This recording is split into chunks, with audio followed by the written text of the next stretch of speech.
Welcome to the Good Enough Mompreneur podcast. Thank you for being here. My name is Angela. I'm a confidence coach. I am a mentor to mom entrepreneurs, and I'm also a Reiki practitioner. And this week's episode is going to be all about that not enough voice that is costing you in your business.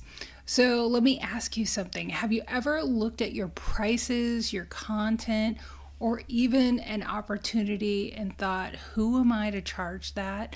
I'm not quite ready yet, or I don't want to come off as too much. And I think at probably any point in an entrepreneur's journey, you felt that. And it's really when you overcome that, it makes the difference in the bottom line.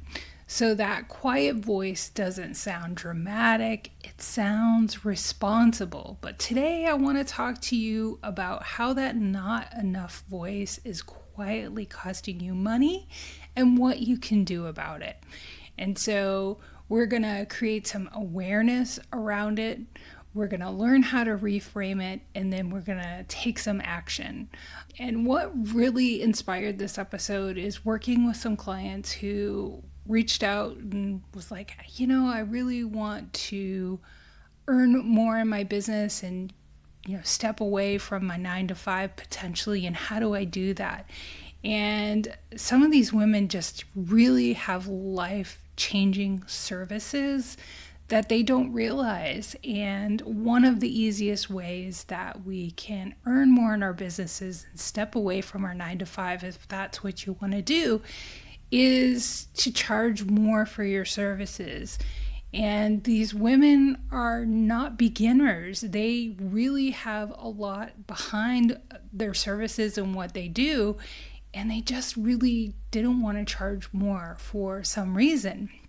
So let's talk about the awareness around this voice. And this voice isn't a flaw. It isn't proof that you're unqualified.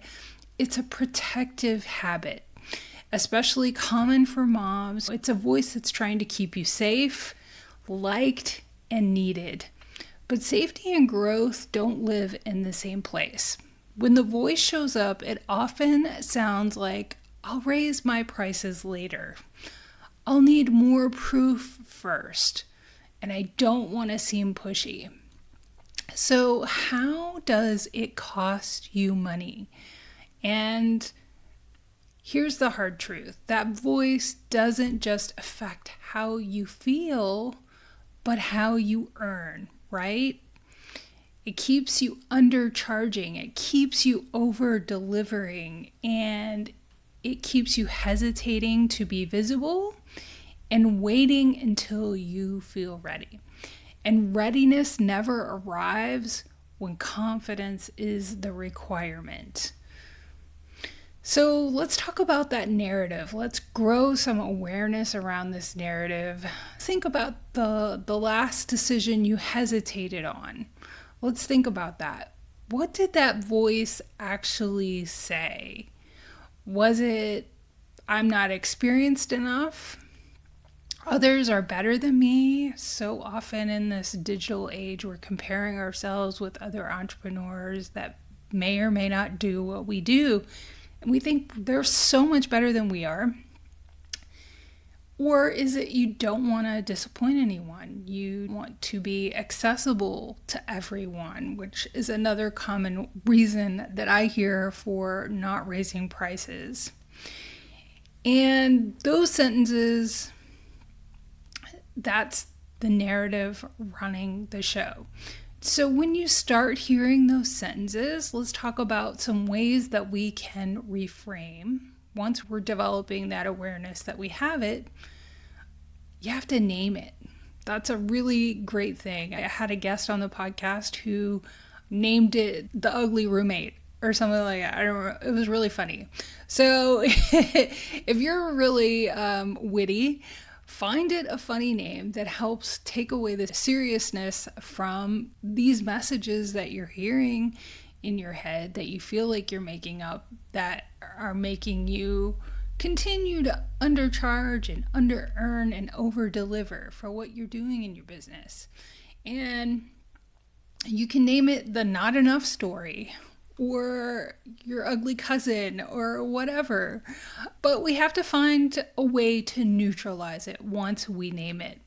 And you can ask if this is a fact or a familiar fear. And then what you get to choose next is a small action from self-trust. We have to really build our self-trust here, and that you don't need to eliminate fear. You need to just stop letting it decide. And that's something really powerful. We think that we have to be quote unquote fearless, but we don't. We just have to realize that we can be and should be in the driver's seat when fear shows up, because I don't think anybody ever eliminates fear completely. So what's an action that you can take? So before we wrap up, I want you to choose one confidence action today. I've talked to so many guests on the podcast and clients about it. Whichever of these feels scariest today to you, you should try first, because what we fear most, we should run towards. So here are some things that you can do. You can raise a price. You can stop justifying an offer. Share something honestly in an email, on social media, maybe do a video like this one.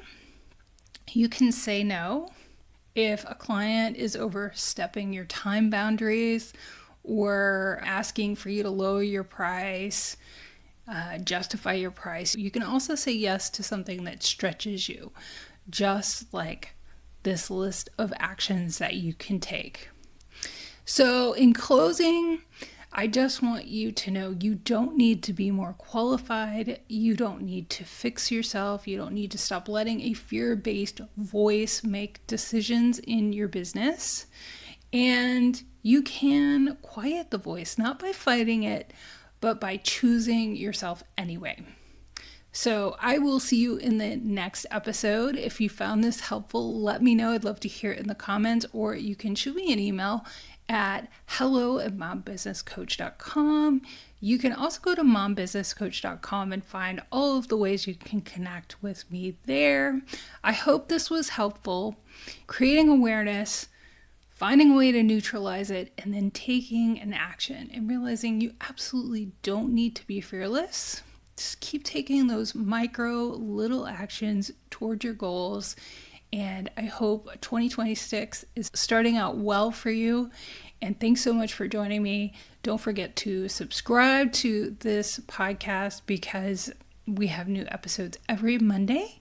And it's my goal to do a solo episode like this one about every other week. So hold me to it. Thanks so much for watching or listening. I can't wait to share the next episode of the Good Enough Mompreneur podcast with you soon.